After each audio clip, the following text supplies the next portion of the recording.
प्रभु चाहता भी नहीं है ऐसे व्यक्ति को कि उसके मंदिर में प्रवेश करे। Praise the Lord. परमेश्वर की दया और उसकी करुणा से एक और बार एक अवसर मिला है उसके वचन में से सीखने के लिए। आइए आज का वचन हम देखेंगे मलाकी में से। मलाकी की किताब उसका पहला अध्याय और 6 आयत से कोई पढ़। पुत्र पिता का और दास स्वामी का आदर करता है। यदि मैं पिता हूँ तो मेरा आदर कहाँ है, और यदि मैं स्वामी हूँ तो मेरा भय मानना कहाँ। सेनाओं का यहोवा, तुम याजकों से भी जो मेरे नाम का अपमान करते हो यही बात पूछता है। परंतु तुम पूछते हो, हमने किस बात में तेरे नाम का अपमान किया है। आमीन। परमेश्वर का ये वचन मलाकी के द्वारा कहा गया है और यहाँ पर परमेश्वर साफ साफ समझा रहा है, साफ साफ कह रहा है कि तुम्हें एक पद दिया है, उस पद का सम्मान तुम्हें करना चाहिए। याजक पद सिर्फ और सिर्फ लेवी गोत्रों के लिए था। लेवी गोत्र के जितने भी लोग थे उन्हीं में से याजकों को चुना जाता था और उनके लिए ठहरा रखा था। उनको कोई भूभाग नहीं दिया था, उनका कोई हिस्सा नहीं था। उनके लिए ठहरा रखा था कि जो कोई इस्राएली बलिदान के लिए लेके आएंगे और जो भेंट लाएंगे उससे तुम्हारा पालन पोषण होगा। और परमेश्वर ने इनको आशीष दी क्योंकि परमेश्वर के काम के लिए परमेश्वर ने इनको चुना। मूसा लेवी गोत्र का था, उसके आगे पूरे वंशज हम देखें। यहां पर उन्हीं गोत्र वालों को परमेश्वर फटकार लगा रहा है, समझा रहा है, डांट रहा है कि तुम्हें जो जिम्मेदारी दी वो जिम्मेदारी तुमने पूर्ण ईमानदारी से क्यों नहीं निभाई। बहुत बड़ी जिम्मेदारी होती है अगुवे की, बहुत बड़ी। अगुआ यदि कहीं से कहीं तक सांसारिक हो गया तो भेड़ें भटक जाएगी। पूर्ण रूप से आत्मिक ज्ञान अगुवे के अंदर होना चाहिए। जब हम किसी अगुवे से सलाह लेते हैं और वो सलाह भी यदि सांसारिक दे रहा है तो आप जान लेना वो अगुआ आत्मिक नहीं है। सांसारिक ज्ञान नहीं होना चाहिए उसके अंदर। आज सांसारिक ज्ञान ही दे रहे सब। प्रभु नहीं चाहता कि वो फटकार दोबारा लगाए। क्या बोलते हैं यहां पर कि पुत्र पिता का और दास स्वामी का आदर करता है। यदि मैं पिता हूं तो मेरा आदर कहाँ, और यदि मैं स्वामी हूं तो मेरा भय मानना कहाँ। दोनों चीज बोली। बोला पुत्र के रूप में यदि मैं देखूं तो मेरा आदर कहाँ है, और यदि दास के रूप में मैं तुम्हें देखूं तो मेरा भय कहाँ है। ये भय एक छोटा सा शब्द है पर इसके पीछे जिम्मेदारी बहुत है। आपके जीवन के अंदर यदि भय रखते हो आप परमेश्वर का, तो आप जान लीजिए आप हर एक काम को उसके भय के अधीन होकर करोगे। एक सिंपल उदाहरण से समझाता हूं मैं आपको। जब मैं छोटा था, मैं कहूंगा 10 या 12 साल का था, मेरे जीवन के अंदर मेरे पिता का भय था। मेरे पिता कहीं भी हो, मैं गलत काम करने से पहले डरता था। गलती से पता लग गया तो मार पड़ेगी। ठीक है? वो भय, उसके साथ जीना। आज प्रभु हमें सिखा रहा है। हम प्रभु के दास दासी कहलाते हैं, हम प्रभु के जन कहलाते हैं, हम परमेश्वर के चुने हुए पात्र हैं। क्या आज हमारे अंदर वो भय है? प्रभु पूछ रहा है, क्या तुम सच में भय रखते हो मेरा? यदि रखते हो तो दिखाओ। पर आज हम उसका भय सिर्फ मुंह पे रखते हैं, दिल में नहीं रखते। ऐसी चीजें प्रभु को पसंद नहीं है। प्रभु मनों को जांचता है। मैंने कई बार बोला अपने वचन के अंदर, कई बार। उसको बाहरी रूपरेखा से कोई मतलब नहीं। आपके बाहरी दिखावे से, आपके बाहरी सुंदरता से उसे कोई मतलब नहीं है। मन कैसा है उससे प्रसन्न होता है। हम कितना भी बढ़ चढ़ कर दान दे दें, हम कितना भी परमेश्वर के लिए बड़े से बड़े काम कर लें, यदि परमेश्वर का भय हमारे जीवन में नहीं है, परमेश्वर के योग्य नहीं है। ये चीज सिखाना चाह रहा है। कि हमें परमेश्वर ने चुना है। दो तरीके से बता रहे हैं यहाँ पर, पुत्र के रूप में भी लेता है और दास के रूप में भी चुनाव दिया उसने। आपसे पूछा है आप किस तरह से उसको देखते हैं। यदि अपने आप को दास देखते हैं तो उसका भय आपके जीवन में होना चाहिए। यदि पिता देखते हैं तो वो आदर क्यों नहीं है। परमेश्वर कितना प्यार करता था इन याजकों को कि इनको नाश नहीं करा, इनसे सवाल कर रहा है वो। यिर्मयाह के अंदर यदि हम पढ़े हम तो उसके अंदर साफ कहता है कि मेरे बिना ही कहे ये दौड़े जाते, बिना कहे, मैंने नहीं बोला इनको। और दुनिया की बातों को धर्म उपदेश कह के कहे जा रहे हैं। किसी से सुनकर कहते हैं मैंने नहीं कहा इनको, भविष्यवाणियां नहीं करी मैंने इनको, पर ये किसी के कहने पर आकर कह रहे हैं। ऐसे लोगों को प्रभु दंड देता है। यह है सच्चाई। परमेश्वर का कहना और मनुष्य के सुन के कहने में बहुत अंतर है। परमेश्वर चाहता है, उसने हमें एक जिम्मेदारी दी है तो पूर्ण ईमानदारी के साथ उस जिम्मेदारी को नहीं बना, नहीं तो वो जिम्मेदारी छीन भी सकता है। जिम्मेदारी छीन ले वहां तक भी सही है, प्राण छीन ले तो हम उससे बोल नहीं सकते कि तूने ऐसा क्यों किया, हमारी क्षमता के बाहर है। यहां पर बोल रहा है वो साफ साफ, अपने आप को जांचो परखो, और मैंने तुम्हें जो कर्तव्य दिया था उस कर्तव्य के अधीन तुम हो या नहीं हो। इसराइल के याजकों के ऊपर, इसराइल को अगुवे के ऊपर परमेश्वर को बहुत क्रोध आया। उसका कारण क्या था मालूम है? सही शिक्षा नहीं दी। अगर सही शिक्षा दी होती तो परमेश्वर को उनको दंड देने की आवश्यकता नहीं होती। आज एक उदाहरण के रूप में देख लीजिए, यदि मैं ही आपको बोलूं कि साहब लालच कर सकते हो आप बाइबल के अनुसार अपनी धन संपत्ति को बढ़ाने के लिए कुछ भी प्रयास कर सकते हो, तो फिर आप क्या करोगे? जो पूर्ण रूप से मसीह में है वो मेरी बात नहीं मानेंगे, पर जो अल्पविश्वासी हैं, जो लोभी हैं, जो लालची हैं, वो मेरे ऊपर विश्वास करते हुए अपने जीवन को बदल देंगे। दंड का भागी कौन हुआ? मैं, और मेरे साथ वो लोग जिन्होंने सुना। यही अवस्था थी इसराइल की। लालची थे वो वही सुनना चाहते थे जो उनकी भलाई के लिए है।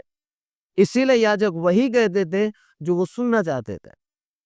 जब तक आपको अगर आपकी इच्छा के अनुसार वचन मिल रहा है ना, आप जान लेना आप गलत अगुवे के साथ चल रहे हैं। वो आपको प्रसन्न कर रहा है, वो प्रभु को नहीं कर रहा।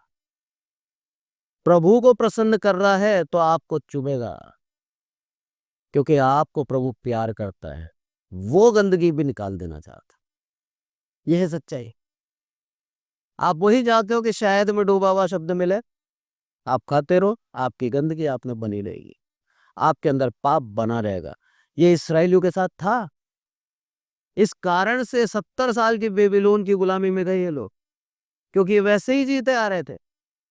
इन्होंने वो काम करे जो परमेश्वर की दृष्टि में घृणित थे, जो गुनाह था, वो करते हुए भी इनको लज्जा नहीं आई। ये स्वार्थी हो गए थे, लालची हो गए थे। जब हम आगे बढ़ते हैं इसके अंदर, आप पढ़ें 7वें आयत। तुम मेरी वेदी पर अशुद्ध भोजन चढ़ाते हो, तो भी तुम पूछते हो हम किस बात में तुझे अशुद्ध ठहराते हैं। इस बात में भी कि तुम कहते हो यहोवा की लेस तुच्छ है। क्या बात बोली आप? बोला तुम क्या चढ़ा रहे हो, ध्यान दो। किस मन से चढ़ा रहे हो, ध्यान दो। सबसे पहला उदाहरण, अगर किसी को अप्रिय जाना परमेश्वर ने बाइबल के अंदर, वो केन था। सबसे पहला उदाहरण। उस केन ने अपनी इच्छा से प्रभु को नहीं दिया, वो अपनी इच्छा से नहीं लाया। वो किस हिसाब से लाया? वो सिर्फ और सिर्फ दिखावे के लिए, सिर्फ और सिर्फ मेरा भाई भी कर रहा है मैं भी कर देता हूं, इसके लिए लाया। और मेरे प्रभु ने क्या करा? ग्रहण नहीं करा। मेरे प्रभु ने उसको पसंद नहीं करा। मेरे प्रभु ने उसकी भेंट को तुच्छ कर दिया। आज हम किस दिल से लेके आ रहे हैं उसके पास? क्या हम सिर्फ दिखाने के लिए ला रहे हैं? क्या हम बताने के लिए ला रहे हैं साहब ये 5,000 दे सकता है तो मैं भी 5,000 दे सकता हूँ, या फिर मैं 5 नहीं मैं 6 दूंगा, मैं इससे बढ़ाऊं? अगर ये मनसा है किसी को नीचा करने की, तो आपकी ब्रेन आज भी ग्रहण नहीं हो रही। कड़वा है पर सत्य है। ये चीज सिखा रहा है प्रभु, उस समय भी था, आज भी है, और प्रभु के आगमन तक ऐसे लोग बने रहेंगे। इसराइली नष्ट हो गए, इसराइलियों के ऊपर दंड सहना पड़ा, तितर बितर हो गए। उसका सबसे बड़ा कारण था उन्होंने उस वेदी को अपवित्र कर दिया। जिस वेदी के ऊपर परम पितान परमेश्वर का तेज था, उस वेदी के ऊपर धूप गलत तरीके से जलाने पर हारून के दोनों पुत्रों को मार डाला। सोचिए आप, कितनी पवित्र वेदी थी वो। उस वेदी को उन्होंने क्या कर दिया? अपवित्र कर दिया। यह है सच्चाई कि हम किस तरह से उसको देख रहे हैं आज। उसकी वही पवित्रता हमारी आंखों की नजर में है, या फिर आज उसको हमने अपने बराबर मान लिया। लिखा है नीति वचन के अंदर, मूर्ख ने अपने मन में कहा कोई परमेश्वर है ही नहीं। क्यों कहा? क्योंकि उसने जो भी करा उसका दंड उसको तुरंत नहीं मिला। उसने परमेश्वर के उस अनुग्रह को अपने समान समझ लिया कि प्रभु तुम मेरे समान है।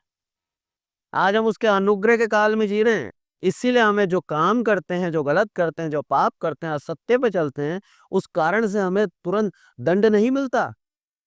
हम ये ना समझें कि मेरा प्रभु ताड़ना देना भूल गया है, ये ना समझे। वो उतना ही क्रोधी है, उतना ही तेज रखता है, उतना ही सामर्थ्य है जितना उस समय था।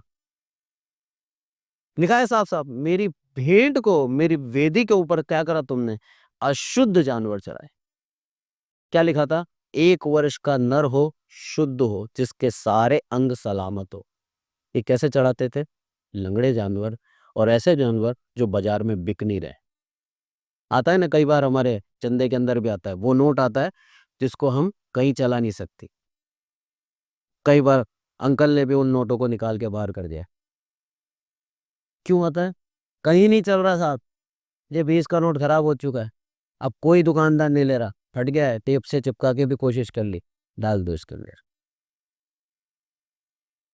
प्रभु आपके वो 20 रुपए ग्रहण नहीं कर रहा है, उससे पाप जरूर कमा लिया आपने। सोचिए आप, हमारी वो छोटी सी गलती की दुनिया को दिखा दें कि हम भी डाल रहे हैं, हमने पाप कमा लिया। प्रभु नहीं चाहता आप ऐसा करें। प्रभु आपको प्यार करता है, इसीलिए वचनों के द्वारा हमें सुधारता है, वचनों के द्वारा हमें सही शिक्षा देता है। प्रभु चाहता है कि हमें आशीष दे। उसने हमें जब बनाया, बनाने के बाद सबसे पहले उसने हमें आशीष दी कि तुम फूलो फलो, तुम बढ़ते जाओ। उसकी मनसा वही थी, आज तक उसकी मनसा यही है, मनुष्य जाति को आशीष देना। इस कारण से आज धरती को पूर्ण रूप से नाश नहीं कर रहा, वो हमें मौका दे रहा है, अवसर दे रहा है कि हम अपने पापों को ग्रहण कर लें, मान लें, अंगीकार कर लें और प्रभु के पीछे ईमानदारी से चलें। आगे जब हम पढ़ते हैं, निकालें 8वीं आयत, उसमें क्या लिखा है? जब तुम अंधे पशु को बलि करने के लिए समीप ले आते हो तो क्या ये बुरा नहीं? जब तुम लंगड़े या रोगी पशु को ले आते हो तो क्या ये बुरा नहीं? अपने हाकिम के पास ऐसी भेंट ले जाओ, क्या वो तुमसे प्रसन्न होगा या तुम पर अनुग्रह करेगा? सेनाओं के यहोवा का यही वचन है। आमीन। क्या समझाया उसने, कितने प्यार से समझाया। जैसे एक पिता अपने पुत्र को समझाता है, बोला अंधे जानवर को ला रहे हो, लंगड़े जानवर को ला रहे हो, रोगी को ला रहे हो और मेरी भेंट पे आके चढ़ा देते हो तुम। बोला यही भेंट तुम तुम्हारे हाकिम को देके देखो एक बार, जो तुम्हारे ऊपर है। क्या तुमसे प्रसन्न होगा, तुम पर अनुग्रह करेगा? आज हमारे जीवन के अंदर यदि हम ऐसा चाहें, हम किसी को प्रसन्न करना चाहते हैं, कोई व्यक्ति हमारे से बड़ा है, हम उसका इज्जत करते हैं, हमारा हाकिम है। आप अपने मान लीजिए आपकी नौकरी जहां आप करते हो, आपका बॉस आपके घर पे आया और उसके सामने आपने क्या परोसा? सूखी रोटी और प्याज, या फिर कुछ भी नहीं दिया आपने? आया, पानी भी नहीं पूछा, खुश होगा वो? नहीं होगा। हम क्या करते हैं, जब कोई आने वाला होता है, बेस्ट टू बेस्ट जितना हमसे हो सकता है अच्छा से अच्छा हम उसको खिलाते हैं। क्यों? हम उसे प्रसन्न करना चाहते हैं। हमारी चाह ये कि वो व्यक्ति हमसे प्रसन्न हो जाए ताकि हमारे ऊपर उसके अनुग्रह की दृष्टि बनी रहे। ये मनसा है हमारी। पर जब हम प्रभु के भवन के अंदर आते हैं तो वो मनसा हमारे जीवन से चली जाती है। उसका सबसे बड़ा उदाहरण प्रभु दिख नहीं रहा। हमें अविश्वास है वो हमारी सुनता है या नहीं सुनता, पता नहीं। हमें लगता है हमारे वो भेंट व्यर्थ तो नहीं जा रही, हमारा वो देना व्यर्थ तो नहीं है, उसका प्रतिफल हमें मिलता नहीं है तुरंत। इस कारण से हम देना बंद कर देते हैं। हमारे अंदर सब्र नहीं है, हमारे अंदर धीरज नहीं है। प्रभु चाहता है हम धीरज भी रखें, सब्र भी रखें। जो कुछ आपने करा है प्रभु के नाम से, ईमानदारी के काम, भलाई के काम, उसके लिए भेंट देना, सबका प्रतिफल ऊपर लिख रहा है और 100% उसका प्रतिफल मिलेगा आपको, 100% मिलेगा। पर हम उसका प्रतिफल तुरंत चाहते हैं, इस कारण से हम उन बेटों को देना बंद कर देते हैं। प्रभु क्यों नहीं देता तुरंत मालूम है? क्योंकि प्रभु हमारे दिल को देखना चाहता है। क्या ये उस भेंट के प्रतिफल के कारण मुझे भेंट दे रहा है, या फिर सच में खुश होकर ये मुझे दे रहा है? एक उदाहरण से बताता हूं मैं आपको। जब शाऊल उस नबी से मिलने गया था, शमूएल से, और उसकी गधियां खो गई थी, तब सबसे पहले उसने क्या करा? उसके दास से पूछा हमारे पास क्या है उस नबी को देने के लिए। क्या नियम था? क्या सच में मन से मनसा थी कि उस व्यक्ति के पास हम जाएंगे, प्रभु का भवन है वो, तो हम खाली हाथ ना जाए? इसीलिए उसने दिल से चाहा, जो कुछ था उनके पास उन्होंने दे दी। ग्रहण हुआ है वो, क्योंकि दिल से चाहे व्यक्ति को कि उसके मंदिर में प्रवेश करे। कितना ज्यादा एक क्रोध इन बातों से झलक रहा है, कितना ज्यादा प्रभु का दुख इन बातों से झलक रहा है कि वो लोग हैं जो मुझे चाहते नहीं हैं, सिर्फ फोटो से मेरा नाम पुकारते हैं। ऐसे लोगों के लिए प्रभु का यही वचन है, यही बोलता है वो। बोला भला तो ये होता कि तुम वो पाप कर ही नहीं पाते, इसलिए बोल रहा है वो कि तुम आ रहे हो और अच्छे मन से नहीं आ रहे, अच्छे दिल से भेंट नहीं चढ़ा रहे। इससे भला ये होता कि तुम ना ही आते। कैसी बात है? हमारा आत्मा हमें विवश करता है, हम इस परमेश्वर के इस भवन में आते हैं। यदि हम बिना उस आत्मा की कॉलिंग के आ रहे हैं, तो भी प्रभु हमसे नाराज है। मैंने देखा आंटी को कई बार प्रार्थना जब 2-3 सप्ताह नहीं आ पाती, उसके बाद जरूर खड़े होकर गवाही देती। क्यों? वो आत्मा अंदर से विवश करता है। और वो चर्च में आने की जो एक भूख है कि प्रभु ने मुझे संभाल के रखा, प्रभु ने मुझे जीवित रखा, प्रभु का धन्यवाद उसके भवन में जाके लूंगी, ये भूख हर किसी में नहीं होती। इनके पास एक बहाना भी है, अगर ये चाहें तो बोल सकते हैं प्रभु मैं बीमार हूं, मैं सही से चल नहीं सकती, मेरे को तकलीफ होती है, मैं नहीं जाऊंगी, मैं ऑनलाइन सुन लूंगी। कर सकती है, पर क्यों नहीं करती? अपने उस आत्मा को कैसे खुश करेंगे? आज इनको देख के मेरे को बहुत खुशी होती है, और उन जवानों पे दुख होता है, उन लोगों पे दुख होता है जिनके पास सारे साधन है आने के, पूरा बल है आने का, पर वो आते नहीं। वो मौका ढूंढते हैं, अगर कुछ मिल रहा है तो जाएंगे, नहीं तो नहीं जाएंगे। क्या बोलता है यहाँ पर आगे? इन्हीं याजकों के विषय में परमेश्वर ने बहुत ही गंभीरता से सिखाया है और समझाया है कि जब वो पद मिला है तो उस पद का आदर करें। सांसारिक होकर उस पद के अंदर से लाभ नहीं ढूंढे। जैसा अभी मेरे को एक कल ही कॉल आया एक पास्टर का। उस पास्टर ने मेरे से पूछा, साहब आप कितना कमाते हैं, आपकी सेवकाई में आपको कितना मिलता है? मैं सोचता रह गया। मैंने, आप चाहते क्या हो? बोला साहब हमें कोई सपोर्ट नहीं करता, हमें सपोर्ट चाहिए। मैं सोचता रह गया। मैंने, भाई मत कर सेवकाई, किसी ने नहीं बोला तेरे को सेवकाई करने का। अगर हम किसी चाहत से, किसी सपोर्ट की लालच से कि हमें भी सब कुछ दे दे, हमें भी सब कुछ मिल जाए, इसीलिए वचन में आए हैं, इसीलिए उसके सुसमाचार को फैला रहे हैं, तो वही मत आ। पर सच में यदि नीडी है तो किसी से बोलने की आवश्यकता नहीं है, प्रभु अपने आप जरूरत पूरी करेगा। यह है सच्चाई। हम काम उसका कर रहे हैं, किसी मनुष्य का नहीं कर रहे, तो उसकी जिम्मेदारी बनती है हमारी जरूरतों को पूरा करने का। यह है सच्चाई। मेरे को सैमसन ने सिखाया था कि जीवन के अंदर यदि सबसे बड़ा कोई काम है तो वचन को बांटना है। भला इससे बड़ा काम पूरी दुनिया में कहीं नहीं मिलेगा बेटा तेरे को। मेरे वो बात मेरे दिमाग के अंदर है ना, घुस गई और गांठ बांध ली मैंने कि मेरे प्रभु मुझे अब जीवन के अंत तक, जब तक मेरा जीवन है, मैं तेरे लिए सुसमाचार को बांट पाऊं। मेरी शक्ति से नहीं हो सकता, ये प्रभु की दया से हो सकता है।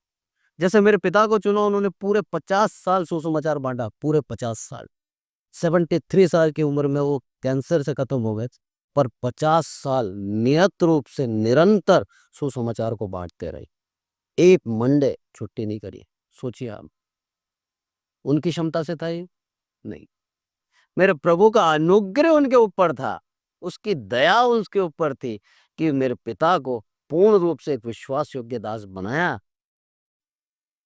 और एक दिन से स्टार्ट करा था, पहले संडे जाते थे, फिर मंडे हुआ, मंडे के बाद फिर ट्यूसडे हुआ, और इधर संडे से पहले सैटरडे हुआ। 4 दिन सुसमाचार सुनाना। एक टेलर, एक मामूली दर्जी जिसके पास आर्थिक रूप से कोई बैकअप नहीं है, कोई बहुत बड़ा पैसे वाला धनवान नहीं है, बच्चों को पालना है, बच्चों को खाना भी खिलाना है, जरूरतें भी हैं। 3 दिन दुकान खोलते थे और 4 दिन सुसमाचार सुनाते थे। प्रभु की दया देखिए, वो 3 दिन में भी पूरा काम कर देता था, उसमें भी उनकी जरूरतें पूरी हो जाती थी, उसमें भी हर एक प्रकार से परमेश्वर उनको आशीषित करता था। ये प्रभु की दया है। थोड़ा सा भी करोगे ना आप, आशीषित मिल जाएगी, क्योंकि काम आप किसका करो? प्रभु का करो, पूर्ण ईमानदारी के साथ, किसी लालच के साथ नहीं। वचन को वचन के हिसाब से ही जाएगा, तोड़ मरोड़ कर अपने हिसाब से नहीं जाएगा। यह है सच्चाई। वही सीख उन्होंने मुझे दी कि किसी के लिए वचन को मत बदलना। लल्लो चप्पो की बातें मुंह से नहीं निकलनी चाहिए। अगर निकल रही है तो आप प्रभु को प्रसन्न नहीं, आप मनुष्य को प्रसन्न कर रहे हो। और प्रभु नहीं चाहता कि हम मनुष्य को प्रसन्न करें। यहाँ पर वही तो हुआ है। इसीलिए तो इन पूरे याजकों को फटकार पड़ी है, इसीलिए इन याजकों को डांट पड़ रही है कि तुमने करा क्या? उन मनुष्यों को प्रसन्न करा जिन मनुष्यों ने मेरे को पिता भी नहीं समझा, मेरे को स्वामी भी नहीं समझा। उन लोगों की भीड़ों को तुमने खरीद लिया, जो लंगड़ी थी, जो लूली थी, जो अंधी हैं, जो बीमार हैं, जिनको कोई नहीं खरीद रहा, उनको तुमने खरीद लिया, और उनको तुमने मेरी वेदी जो परम पवित्र है उसके ऊपर चढ़ा। परमेश्वर का यह मंदिर परम पवित्र है, इसको उसी पवित्रता के साथ देखिए, उसको उतनी ही अहमियत दें हम।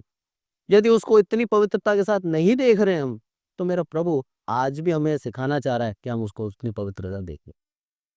क्योंकि कल, आज और युगान युग मेरा प्रभु एक है, और एक जैसा ही उसका मन है, एक जैसा ही उसकी शक्ति है, एक जैसा ही उसका क्रोध है, पर उसके बावजूद भी वो छोड़ देता है हमें। इसका मतलब ये ना सोचे कि प्रभु देख नहीं रहा, वो देखता है। यहाँ पर साफ बोल रहा है, अगर तुम ऐसा करते हो तो इससे बढ़िया ये है कि तुम्हारे किवाड़ बंद कर दिए जाए, तुम्हें अंदर प्रवेश ही ना दिया जाए। उससे तुम पाप तो नहीं करोगे, क्योंकि पाप करा तो उसका प्रतिफल तुम्हें जरूर मिलेगा, दंड जरूर मिलेगा। लास्ट में क्या बोलता है? दूसरी आयत का, दूसरे अध्याय का पहला वचन निकालें। अब हे याजकों, ये आज्ञा तुम्हारे लिए है, हाँ, सेकंड भी पढ़े। यदि तुम इसे ना सुनो और मन लगाकर मेरे नाम का आदर ना करो, तो सेनाओं का यहोवा यूं कहता है कि मैं तुमको शाप दूंगा, और जो वस्तुएं मेरी आशीष से तुम्हें मिली हैं उन पर मेरा शाप पड़ेगा, वरन तुम जो मन नहीं लगाते हो इस कारण मेरा शाप उन पर पड़ चुका है। कितना भयानक है! प्रभु का शाप कैसा मालूम है आपको? एक बार पड़ गया तो दोबारा खड़ा नहीं हो सकता है इंसान। सदोम और अमोरा को देख सकते हैं हम, पूरा जला दिया, आज तक वहां पर एक वनस्पति नहीं है, आज तक। कई ऐसे उदाहरण हैं जिनको खत्म करा है, वो दोबारा खड़े ही नहीं हो पाए। प्रभु क्या बोल रहा है यहाँ पर? तुम पर शाप पड़ेगा। शाप पड़ने का मतलब तुम्हारे पूरे वंश को इस पृथ्वी पर से हटा दूंगा, सबको खत्म कर दूंगा। इस पृथ्वी के ऊपर रहने वाला तुम्हारा कोई बचेगा नहीं। आप राजा को खत्म कर दिया था, शाप था उसके। पूरे वंशावली उसके 70 लोगों के सर काट के उसको मार डाला गया, एक भी नहीं बचा उसके वंश में।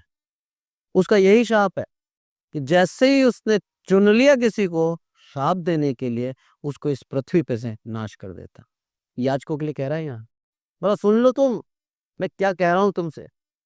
और उस चीज को अच्छी तरह याद रखना कि यदि तुम इसे ना सुनो और मन लगाकर मेरे नाम का आदर ना करो, दोबारा पढ़ लो, मन लगाकर मेरे नाम का आदर ना करो, तो क्या होगा? सेनाओं का यहोवा कहता है कि मैं तुम्हें श्राप दूंगा और जो वस्तुएं मेरी आशीष से तुम्हें मिली हैं उन पर श्राप पड़ेगा। जो वस्तुएं मेरी आशीष से तुम्हें मिली है, मतलब ये याजक पहले अच्छे काम भी कर रहे थे, ये याजक पहले प्रभु में भी थे, ये याजक पहले सही मार्ग पे थे, पर ये कब भटके? जब प्रलोभन, जब परीक्षा में पड़ा। परमेश्वर चुनता है, मनुष्य सही मार्ग पे चलता है, पर शैतान उसको प्रलोभन देके बिगाड़ देता। इनको आशीष भी दी है, ऐसा नहीं इनको आशीष नहीं दी, इनको आशीष दी है, और जब आशीष मिल गई तब ये घमंड से भर गए, अहम से भर गए। ऐसे लोगों को प्रभु बोलता है मैं दोबारा खत्म कर दूंगा। अब हमारे ऊपर चुनाव है कि हम कैसे जिए अपने जीवन को। क्या जैसे जी रहे हैं और प्रभु को प्रसन्न नहीं कर रहे आज भी हमारे जीवन से, तो आज का वचन हमारे लिए है। और यदि प्रभु को प्रसन्न कर चुके हैं तो उसमें ही बने रहें। प्रभु आपको आशीष देना चाहता है, क्योंकि लिखा है कि एक बार मैं किसी से प्रसन्न हो गया तो मुझसे हटता नहीं हो, हमेशा उसके ऊपर प्रसन्न रहता। प्रभु आपको सिखाना चाहता है, मुझे सिखाना चाहता है कि हम उसको प्रसन्न करने के प्रयास में लगे रहें। और प्रसन्न कैसे होगा? दिल से, उत्तम देहों से, दिल से चाहें उसका आदर, दिल से उसकी महिमा करें, दिल से उसकी आराधना करें। जब हम दिल से सब कुछ करेंगे, दुनिया को दिखाने के लिए नहीं करेंगे, ऑटोमेटिक परमेश्वर आपका प्रसन्न हो जाएगा और वो आपको बहुतायत की आशीष देगा। आज के वचन के लिए प्रभु का धन्यवाद देते हैं। ये प्रार्थना है, हे हमारे प्रभु, हम सबको संभाल कर रखते हैं, इसलिए आपका धन्यवाद मेरे प्रभु। आदर मान आपको देते हैं, विशेष करके प्रार्थना करते हैं मेरे प्रभु इस भवन के लिए और यहाँ पर उपस्थित लोगों के लिए। मेरे प्रभु हर एक विश्वासी मेरे प्रभु दिल से आपको प्रसन्न करने वाला एक अच्छा विश्वासी बने मेरे प्रभु। मेरे प्रभु हमारे कामों के द्वारा हम आपको प्रसन्न नहीं कर सकते, हमारी भेंट के द्वारा आपको प्रसन्न नहीं कर सकते, हमारे ज़्यादा से ज़्यादा पैसे देने से आपको प्रसन्न नहीं कर सकते। मेरे सिर्फ आपको प्रसन्न कर सकते हैं हमारे दिल से, खुशी से, हमारे इच्छा से कि मेरे प्रभु हम चाहते हैं आपको प्रसन्न करना। मेरे प्रभु यही बातें हैं जो आपको प्रसन्न करती है। वो प्रयास, हमारा छोटा सा प्रयास आपको प्रसन्न कर देता है। मेरे प्रभु हम चाहते हैं कि यहाँ पर उपस्थित हर एक विश्वासी आपको प्रसन्न करे और आप उससे प्रसन्न होए और आपकी आशीष सदैव हम पर बनी रहे। हमारे गुनाह, हमारे अपराधों को क्षमा करें मेरे प्रभु। हमें जो जिम्मेदारी दी है मेरे प्रभु, और जो उसमें भूल चूक होती है मेरे प्रभु, तो आप हमें क्षमा करें मेरे प्रभु। सारी आदर महिमा आपको देते हैं मेरे प्रभु। आपका शाप हम में से किसी पे ना पड़े मेरे प्रभु, दया करें मेरे प्रभु। आदर मान आपको देते हैं मेरे प्रभु, हम घटें आप बढ़े। इस कलीसिया के ऊपर आपका अनुग्रह सदैव बना रहे मेरे प्रभु। प्रभु यीशु मसीह के नाम से मांगते हैं, आमीन।